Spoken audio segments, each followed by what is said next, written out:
I believe there are more significant policy differences between the two parties in 2012 than perhaps at any time in American history. I'm going to explain why. People in our churches must be taught what the differences are. Number two on that outline, it is not true that things will be the same no matter who wins. The parties have two vastly different views of the role of government, and life under one party in the next 4 years will be vastly different than life under the other party.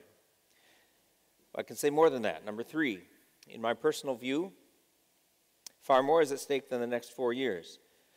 For the entire future direction of the nation is being decided. One party or another will solidify control over the Supreme Court because many justices are in their 70s and they won't all last forever. And when you solidify control of the Supreme Court, it is now, unfortunately, the ultimate prize in the American political process. I think what is at stake is whether America will continue as it has existed for 236 years, a federal republic of separated and defined powers under the supreme authority of the Constitution, or whether we will become a different kind of nation under the essentially unconstrained control of an all-powerful federal government. Pastors can choose to teach on few or many of these issues, and so if you want to take this outline, you have my permission, there's no copyright on it, you can pass it out in your church if you want. You can direct people to the website and download it, and the PowerPoints that go with it, they're on the website too. Or you can just take one or two of these, or three, however God leads you, and your church leaders give you wisdom to speak, but speak on some things. All right, number one. I think the most crucial issue facing the nation is number one. It's a contest between two different views of how judges should function with respect to laws. Number one, the liberal view, or the view, I'm not going to say Democrat, Republican, Republican, Democrat. You're going to have to figure out which is which, but I'm going to talk about Party A and Party B, and you figure out what it is. And you can do this too. And it takes out some of the partisan flavor from your conversation. If you say Party A, Party B, or liberal, conservative, then people can find out. And if they can't figure out which is Party A and Party B, they shouldn't vote. All right. Liberal view, number one. The Constitution is a living document that changes meaning according to the changes of society. Judges should tell us how the Constitution is changing, and therefore they should have power to decide all the major issues facing the nation. Four justices on the Supreme Court currently hold this view. Justices Ginsburg, Breyer, Sotomayor, and Kagan. They hold this living Constitution view. It's an established theory of judicial interpretation. The Constitution changes, and judges can tell you how it changes. On the other side, the conservative view, the Constitution has a fixed meaning, its original public meaning. That is what the words meant when it was adopted. Judges should interpret the Constitution, not change it. Well, how then do these big issues in the nation get decided? Abortion, marriage, birth control, religious freedom. How are these going to be decided if the Supreme Court doesn't decide for them? Well, the way the Constitution set it up, the way our founding fathers told us that issues were to be decided, the people's elected representatives in Congress and the state legislatures, not unelected judges, should decide the major issues facing the nation. That's a constitutional democracy. The fixed meaning of the Constitution is our foundational protection against the tendency of governments to usurp more and more power. 4 justices on the Supreme Court currently hold this view, the original meaning view of the Constitution: Justice Roberts, Scalia, Thomas, and Alito. 4 on one side, 4 on the other side. In the middle is Justice Anthony Kennedy. He sometimes goes with the conservatives, sometimes with the liberals. And whichever way he goes, that's the way the issue is decided. What that means is, in effect, one man who was never elected to office by anybody decides the major issues facing the nation. He's accountable to no one. He has tenure for life. And that's the way it is, because this living Constitution view has gained so much power. You see, if the Constitution is the ultimate law of the land, and you can change the Constitution by just saying it has a different meaning, then you rule the nation. That's just how it is. It's not supposed to be that way. So, our founding fathers faced a question. To whom shall we entrust the highest power in the country? They decided not to entrust the highest power to the president. They decided not to entrust the highest power to the Congress. They decided they would not entrust the highest power to the Supreme Court. And they would not even entrust the highest power to the majority of the American people. Instead of entrusting the highest power in the nation to any human being. They entrusted it instead to a document, the Constitution. Many people have said it's the most brilliant document after the Bible ever written by human beings. That Constitution establishes a government strong enough to govern, but then it has multiple protections protecting us against the power of an excessively power-hungry, tyrannical government. Protections by separation of powers at the federal level, separation of powers between the federal and the state level, separation and protection of us against the government by freedom of speech, freedom of the press, freedom of assembly, freedom of religion, all these protections, right to bear arms, protections against an excessively powerful federal government. It's been a good system for 236 years. But over the course of time, especially in the last 50 years, liberal justices on the Supreme Court found out that if they could get a majority, they could say that the Constitution means something else. And since it's the supreme authority, all of a sudden they rule the country. And that's the basic problem in the United States right now. Why do I think Christians should be subject to the authority of the Constitution? Because Romans 13:1 says, let every person be subject to the governing authorities. And that means that Christians have a moral obligation before God to be subject to the authority that was rightfully established over us. That is the Constitution, as the governing authority. For in Paul's day, it was the Roman Empire and its government, but now today in America, it's the Constitution. And therefore, we should be subject to it. In Deuteronomy 17 and verse 18, the king was to write for himself a copy of the law in a book when he became king, reminding him that the king is under the law. The king wasn't above the law. And of course, the narrative in 2 Samuel 12 reminds us of that, where David committed adultery with Bathsheba, and prophet Nathan came to him and said, you are the man. In other words, David, you are not greater than the law. You're the most powerful man in Israel, but the law is above you. And that's the principle, that's the system of government that our founding fathers set up, not with the Old Testament law of God, but with the Constitution as the law of the land. And we should be subject to it. But what has happened under this liberal view? Let me tell you. First of all, the 14th Amendment. The 14th Amendment said, it was passed in 1868. Remember, the Civil War ended in 1865. 1868, here's an amendment which guarantees the rights of citizenship to freed slaves.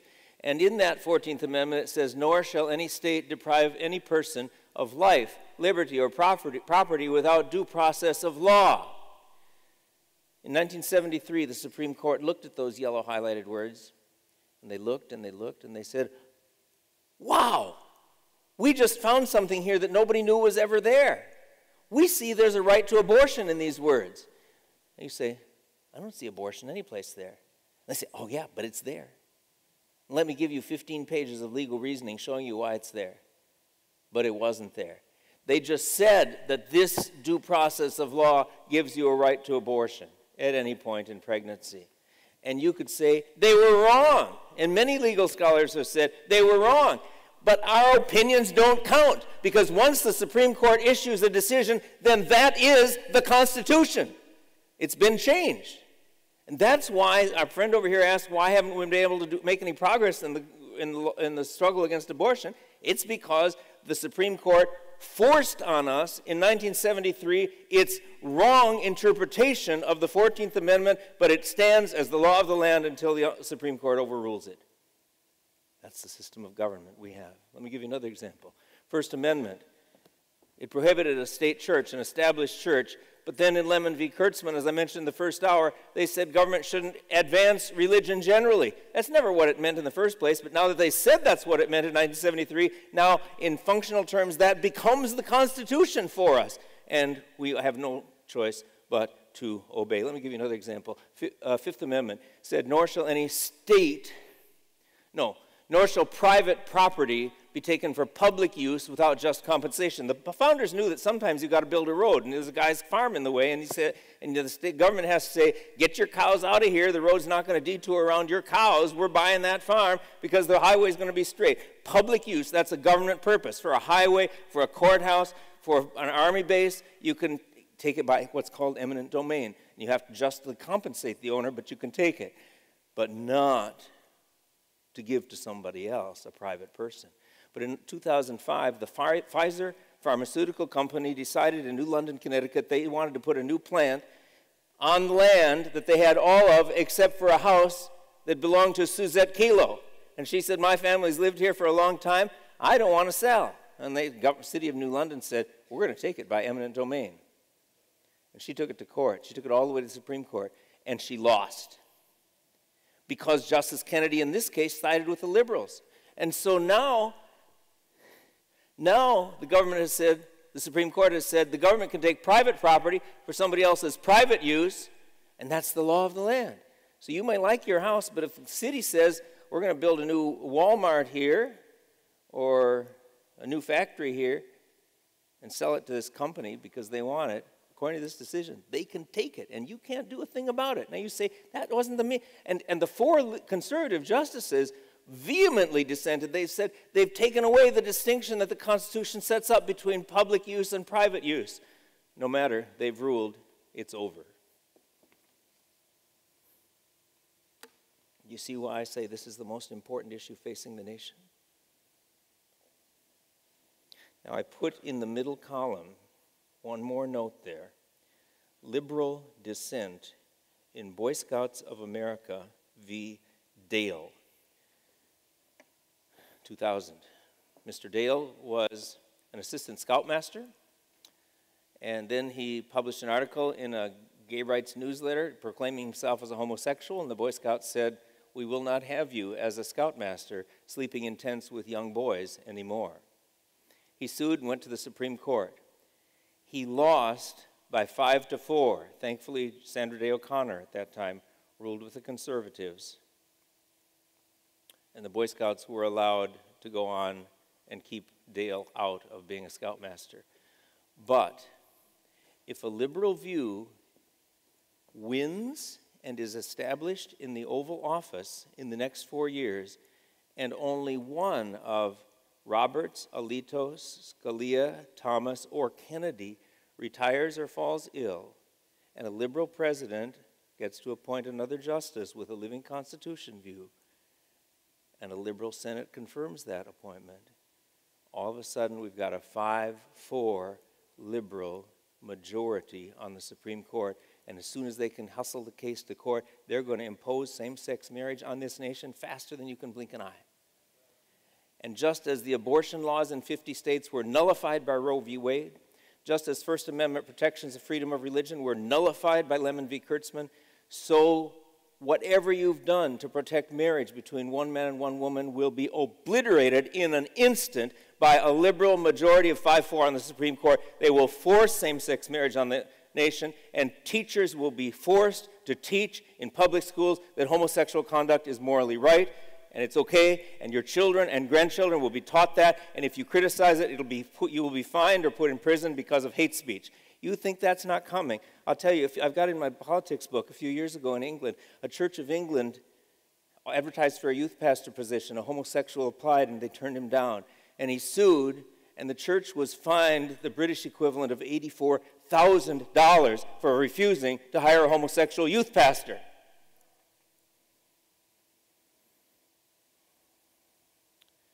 What would you do if your church was fined $84,000 to refuse to hire a homosexual? You pay the fine and you hire somebody else. But what are you going to do the next time a homosexual applies? And you can tell me, I can tell you they're lining up at the door. Another $84,000, another $84,000, another $84,000 until you are bankrupt. There's a lot at stake. And the Boy Scouts of America, that BSA v. Dale, that's going to be overturned, and Boy Scouts will be forced to hire homosexuals to sleep in tents with young boys.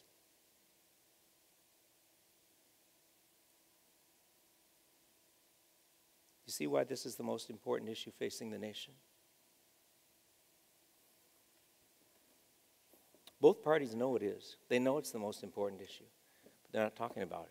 They think it's too complex. The American people don't understand. Well, they haven't been taught in civics class how the Supreme Court functions or how it's appointed anyway. But the justices are appointed by the president, and they're confirmed by the Senate. So the president, the issue of who the president is, and the two candidates have the exactly opposite views of justices and their views of the Constitution. And Senate candidates across the nation have exactly opposite views of this issue. because you don't get to leadership, national leadership, in one party or another without towing the party line on this issue of justices and the interpretation of the Constitution. The control of the levers of power in the nation for at least a generation is what is at stake November 6th. Number 2, a liberal view, freedom of religion should become freedom from religion. Religion should be taken out of public places. I've talked about that. Number 3, but I could say on number 2, there is another handout in your packet, in your red folder, called Acts of Hostility Toward People of Religion. Do you see that? You find it in your packet? Yes, it's there. You can read it later, but that's what's at stake on freedom of religion. Number 3, abortion, radically opposite views. Now, there may be some pro-life people in a party that's pro-abortion, and there may be some pro-abortion people in a party that is pro-life, but they do not attain national prominence anymore, and they have no influence on the national direction of the party. And here's the thing.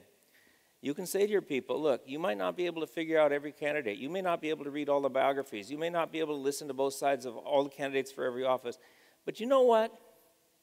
In America today, you're basically voting for one party or another, because nothing happens in the United States at the national level except the party leadership makes it happen. So in the primaries, yes, look at a candidate's character and personnel qualifications and all of that, competence. But in the elections, that all falls to the side because you're voting for one party or another, and you're voting to give one party power in the U.S. Senate and the Congress, or the other party power. That's what you're voting for. So all you have to do is decide which values you favor and which party favors the values that you favor, and then vote that way for every candidate. Number 4, same-sex marriage. Government should promote it and recognize it, versus a conservative view, government should preserve marriage between one man and one woman. I have a long discussion of that in this book on politics. Absolutely, Rick Scarborough, thank you for saying we should act with love toward homosexuals, just as we would toward somebody living in adultery, just as we would toward somebody who's having a problem with addiction to alcohol or gambling or drugs. We should act with love, but we should still, in love, teach what the Bible says. And the question on same-sex marriage is not whether we permit people to do what they want in their private lives. Nobody is saying homosexual conduct should be outlawed. What we're asking is whether the government should encourage and promote same-sex marriage as marriage. John Piper said recently in a sermon, there is no such thing as same-sex marriage. It isn't marriage. I think he's right. Marriage is defined in the Bible as between one man and one woman. Why don't homosexuals have equal rights? Can't they have equal rights to get married? Sure they can, as long as they marry somebody of the opposite sex. Because that's what marriage is. That's what all society, every nation in history, and our nation has always defined marriage as being. Marrying someone of the opposite sex. Every homosexual person in the nation has the same right that you or I have to marry someone of the opposite sex, as long as it's not your sister and not somebody who's already married and it's not somebody 13 years old. That is, our government puts some restrictions on what we're going to promote as marriage for the health of society. But what homosexuals are asking for is to change the definition of marriage so it can include more than one, so it can include people of the same sex. I don't think the government should promote homosexual conduct in that way by calling it marriage and giving the rights and privileges of marriage. Number 5, I'm going to skip. Number 6, I'm going to skip. Number 7, more government regulation and control makes society better. Now, if you have a pen, a yellow highlighter, highlight this, underline it, put an asterisk or a star by it, circle it. That is the heart of political liberalism, right there. Government should control your life. It should tell you what kind of light bulb you can buy. It should tell you what kind of toilet you can flush. It should tell you what kind of bags you can take from the grocery store. It should tell you what kind of car you can drive. And it should regulate your life, regulate. The heart of liberalism is seeking to control people's lives in minute detail because we as experts know what is best for you. The heart of conservative view on this issue is freedom. More individual freedom promotes a better society. Not to commit crimes. Government should punish crimes, but there should be freedom otherwise to do as we please. Why do I think the Bible supports that? Well, how about Leviticus 25:10 in the year of Jubilee? Proclaim liberty throughout the land and to all the inhabitants thereof. Does anybody know why that verse became important in American history? Proclaim liberty throughout the land and to all the inhabitants thereof. It is on the Liberty Bell. If you go to Philadelphia, you see the Liberty Bell in Independence Hall. That's the verse that's on the bell. It's Leviticus. It's the year of Jubilee being proclaimed. And the founding fathers knew that freedom was an absolute essential for government to protect. Government wasn't set up to micromanage our lives and tell us how we should do every detail of our lives. Government was set up to give us freedom.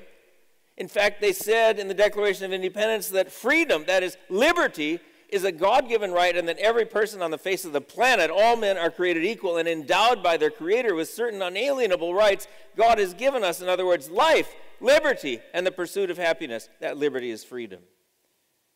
People of Israel came out of Egypt. Exodus 20, verse 2. I am the Lord your God who brought you out of Egypt, out of the house of slavery, out of the house of bondage. The opposite of liberty is slavery. And this is always the tendency of governments. If you read 1 Samuel 8, where the people of Israel ask for a king, Samuel says, if you get a king, this is what he's going to do. He's going to take your sons and daughters, he'll take your olive trees, he'll take your vineyards, he'll take your orchards, he'll take. And there in 1 Samuel 8, the word take occurs again and again and again, and it ends up by saying, you will be his slaves. It's a warning that governments tend to seize more and more and more power unless they're constrained by a superior law that protects people against the government. Number 8, tax dollars for education should go only to public school teachers who are represented by national teachers unions. This is, I think, the largest donations to any one political party come from teachers unions in the United States. And the theory behind this is that government experts know best how to raise children. The conservative view, or Party B, is that tax dollars for education should allow parents to have free choice in how their children are educated, using tuition vouchers to pay for any public or private school. And that's based on the theory that parents know best how to raise their children. And parents should be given a check for each child. You got 2 children, here's 2 checks for $6,000 for each child. You can take it to a public school if you want. You can take it to a Catholic school, a Mormon school, a Protestant evangelical school, a charter school. Take it to any school you want. And just because the money for education attaches to the child, not to the school. That's a conservative view. It introduces freedom of choice into the educational system. You see, I almost want to put this number 1, but the Supreme Court has to be number 1. But this is would be number 2 about the most important issues facing the nation. Have you seen where the United States ranks in educational achievement for reading scores, math scores, science scores among the nations of the world? It's embarrassing. We don't take the gold, we don't take the silver, we don't take the bronze. We're way down the table. I don't know exactly where. It depends on the different surveys. We should be number 1 in the world in education. We're number 1 in so much else. We're number 1 in universities and in achievement of universities because there's free choice. People can go to whatever university they want. And universities have to compete for quality. But the teachers' unions in the public school systems have a monopoly. They have a stranglehold. And the stranglehold protects union seniority rules. I'm not against unions. Unions are good in general. But when they get monopoly power, as public school teacher unions do, then all of a sudden, the interests of the children aren't first. And what happens is you can't fire a bad teacher. Maybe you saw the movie Waiting for Superman and other documentaries about how awful our education. I've got data in here. You can't fire a bad teacher, and you can't reward and promote a good teacher. Now tell me, how many people in here have run a business in the past? Okay, now let me ask you, if you couldn't fire a bad employee, and you couldn't reward or promote a good employee, what kind of work would you get? You know, your business would fail. But that's the rule with public school teachers unions. So 2 days ago, editorial in the Wall Street Journal. Chicago teachers went on strike Monday. The median household income for all people in Chicago, for all workers in Chicago in the private economy, median household income, $47,000 a year. Average public school teacher, $71,000 a year, plus $15,000 benefits. They're angry because the school day has been extended from 5 hours and 45 minutes to 7 hours of work per day. They turned down a 16% pay raise over the next 4 years and went on strike. Wasn't enough. If you work in the private sector, 40 hours a week, now ballpark numbers, round numbers, times 50 weeks, that's about 2,000 hours a week, 2,000 hours a year that you work. Average Chicago teacher works 1,039 instructional hours per year. Here's the result. For every 100 freshmen that enter public high schools in Chicago, only 6 out of those 100 will graduate from college. Unless you're an African American boy or a Hispanic boy, then only 3 out of 100 will graduate from college. This is a tragedy of national proportions. It's a tragedy that's locked into place by the teachers' union stranglehold on a liberal view of politics and liberal politicians who support those unions because they're funded by them. I think that the national teachers' unions are the single greatest cause of ongoing racial tensions and racial discrepancies in income in our nation today. Because if you can't read or write, what are your job prospects? That's number 8. Why do I think that parents know best how to raise their children? In the middle column, Deuteronomy 6 tells us that you should talk of God's word. When you sit in your house, when you lie down, when you rise, when you walk by the way, parents are supposed to instruct their children. Ephesians 6, 1-4, parents are to bring up their children in the discipline and instructions of the Lord. Proverbs, the book of Proverbs is full of how children should listen to their father and listen to their mother and heed their mother and father's instruction. Parents are responsible for the training of children in the Bible. There is not one sentence in this Bible that says that government agencies should control how your children are taught. Not one. Now look, I'm all in favor of parents, like Rick Scarborough said, getting control of a school board so that schools function correctly and teach the way that parents want them to teach. I'm all in favor of that because schools can be a good help to parents in training their children. I'm not opposed to that. But I'm opposed to saying government experts know best how to raise children instead of parents. And government experts should run the school board and the unions and control a monopoly power over tax dollars for children. There's a difference. All right. Now, number 9 is about economics. 10, 11, 12, 13, 14, 15, 16, 17 are about economics. If I get going on that, I'll never stop. So I'm going to come back to that. Let's go over to 18. 18 has to do with man-made global warming. I'll just tell you now, I've got a whole chapter in my book. I don't believe it. I think there have been long-term fluctuations in average world temperature over history, over hundreds of years, maybe up or down a degree or two, and the best solution is for human beings to adapt. If it gets 1 degree warmer over the next century in Florida, just run your air conditioner for another 30 minutes. That's called human adaptability.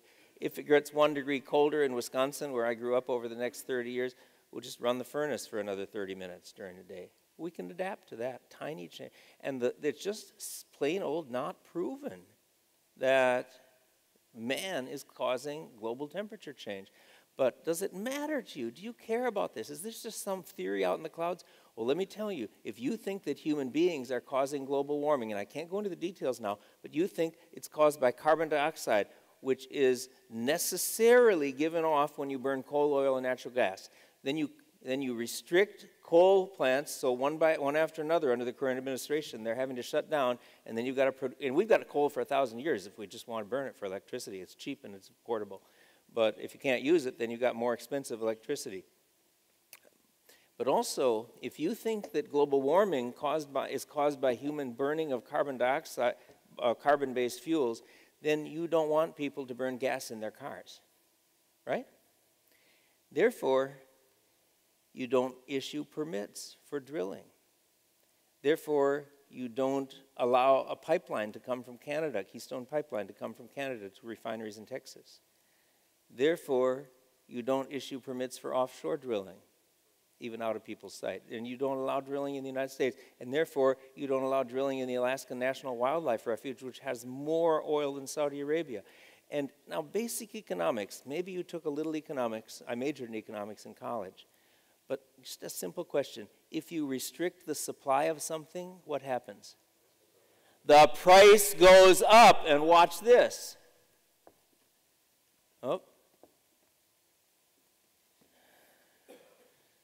4 years ago, January 2009, gas was $1.74 a gallon, average national price. Do you remember that? Ancient history. Now it's way over $3.80 a gallon. That's a doubling of gas prices. That's global warming's result. Every time you fill your tank and you're putting in $50 or $60 worth of gas, you say, thank you, global warming theorists and alarmists. This is what I'm paying every day. And the poor in the United States are hurt most of all. Jesus cares for the poor. He doesn't want to support foolish theories of global warming. Read the rest of it in the book. Okay, number 19. A liberal view says our military... Am I going too fast? Our military strength is excessive and leads to danger because nations who oppose us do so because of the evil things we have done to them. And let me tell you, that view was on display yesterday, where our current government did not condemn the violence in Egypt and only belatedly said something negative about the violence in Libya, but immediately, profusely apologized for some foolish thing that a pastor had done. See, what's at stake here is Muslims don't like that we have freedom of speech. Freedom of speech means that we have the right to do awful things, things that are stupid. Even make blasphemous artwork about Christ and things like that, and burn a Bible if you want. Nobody gets upset, but it's freedom of speech, so our government protects it. But Muslim nations don't like that, and so they're trying to attack us.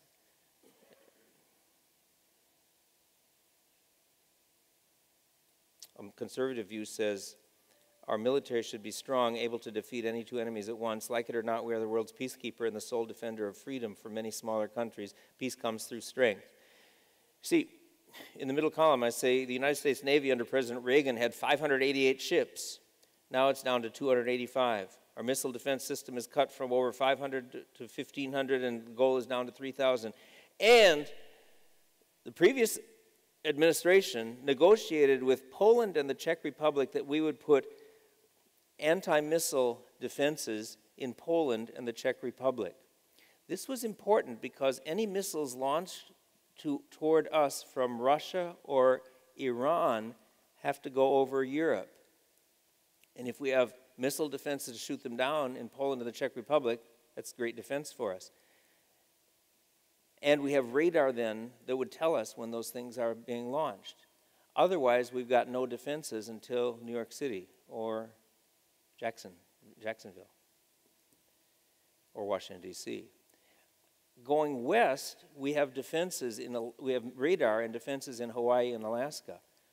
But going east, there's no such thing. So it was crucial for our security, crucial for the security of the Poles and the Czechs, crucial for European security. But our current president, when he came into office, canceled the agreement to establish those anti-missile defenses in Poland and the Czech Republic. And I have in my book, I've quoted, papers in those nations were saying betrayed by the U.S. And those missile defenses are not there yet today. Why is it important the size of the Navy we have?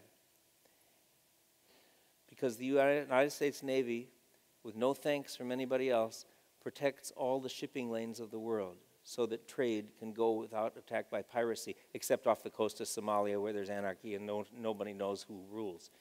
But that's what the whole world would be like were it not for the United States Navy. But we're stretched too thin. And a couple days ago, the Wall Street Journal editorial said China is nibbling up little reef, little island, little territory throughout the Pacific. territory belonging to Philippines, Indonesia, South Korea, Japan, and China is so powerful and nobody's standing in the way. The United States is standing by passively.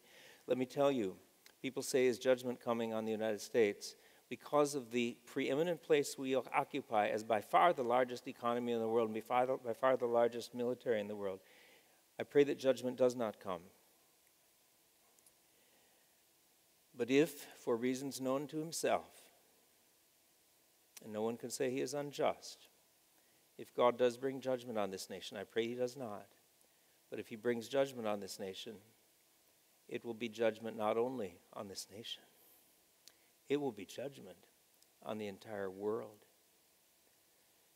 There are aggressive nations held at bay, kept from gobbling up smaller countries only by the threat of new U.S. military defense. If we abandon that role, China will take over Taiwan. China will take over smaller countries in Southeast Asia. China will expand its already significant foothold in Africa. Russia will begin to take over territory again in Eastern Europe. And those nations that are free and that are democracies, some of which I visited, they'll again be enslaved to a Russian system. Iran will begin to spread its territory and its influence throughout the Middle East. And Hugo Chavez in Venezuela will march into Colombia, which is its neighbor, and use its thugs and its mercenaries to overthrow that government, and one government after another in Latin America will fall, and the light of democracy and freedom to proclaim the gospel will begin to be extinguished in nation after nation throughout the world. Maybe I should put number 19 as number 1 on the list. Much is at stake. Number 20. The liberal view is Israel should be condemned for all Palestinian deaths caused when it is defending itself and should go back to its pre-1967 borders, according to the current administration, versus a conservative view that says Israel has a right to exist and to defend itself. This is Israel placed inside California. It's a small nation. Israel today is smaller than Maricopa County, where I live in Arizona. It's 1/6 or 1/8 the size of Florida. And modern Israel, if you look at it, includes the light blue and the dark blue areas. If Israel followed the comments of the current administration and went back to its pre-1967 borders, it would give all the dark blue territories back to the Arab opponents that are surrounding it. And this little stretch of land would be about 8 or 9 miles wide, totally indefensible militarily.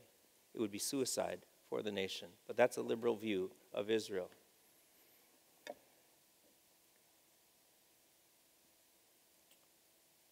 I believe in Genesis 12 and Genesis 15. God gave the territory of Israel to Abraham and his descendants for an inheritance throughout all generations. Number 21, I'm going to skip. Number 22, I'm going to skip. I've met with underground church leaders in China, and let me tell you, I thought every minute that the government was listening to me.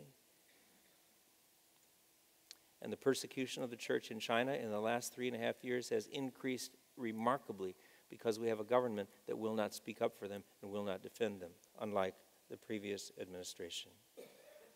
Number 23, a liberal view says we should apologize for America.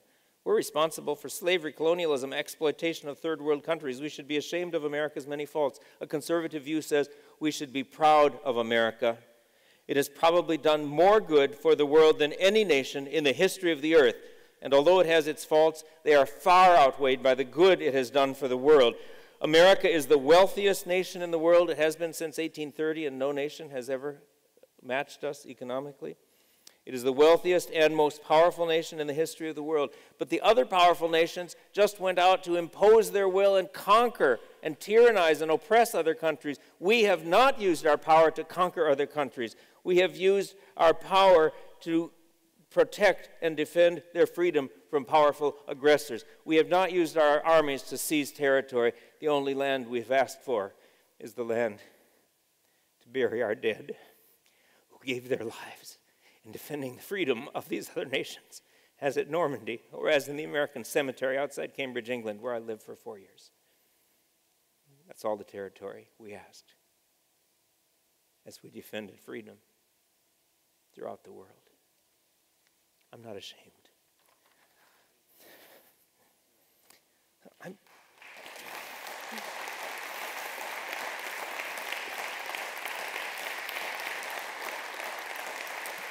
I'm not ashamed of this country. I am proud of this country. I am thankful for this country. Every time I travel abroad and I land in this country, I say, thank you, God, for bringing me back here. I love this country, and I am afraid we're in danger of losing it. Finally, just a couple minutes on economics. Go back to number 9, number 10.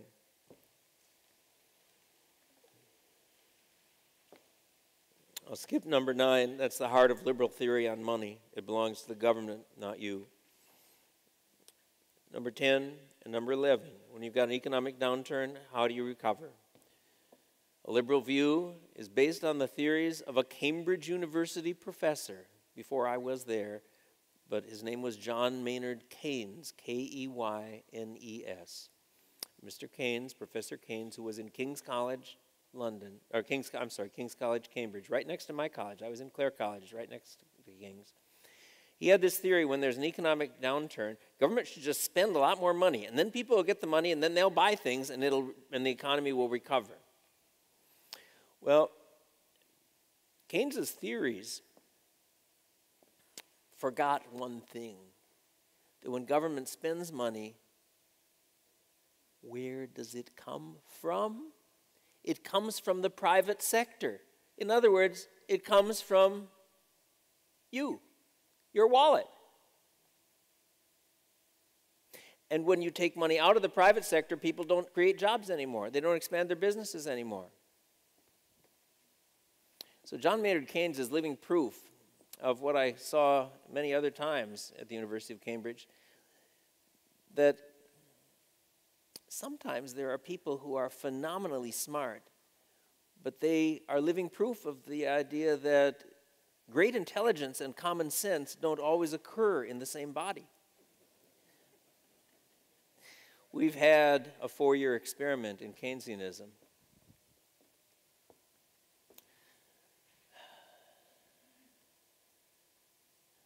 Government spending under President George W. Bush was too much. There was a $161 billion shortfall. We went in debt, took in $2.5 trillion, spent $2.7 trillion.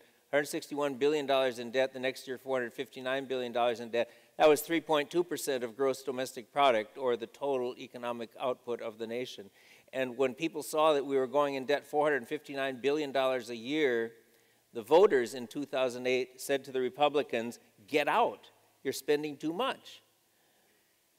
But the next administration doubled and tripled down on what was happening. $1.4 trillion in debt, $1.3 trillion, $1.3 trillion, $1.1 trillion, 10%, 8, 7% of the gross domestic product. So President Obama has added $5.1 trillion to the debt, more than any previous administration.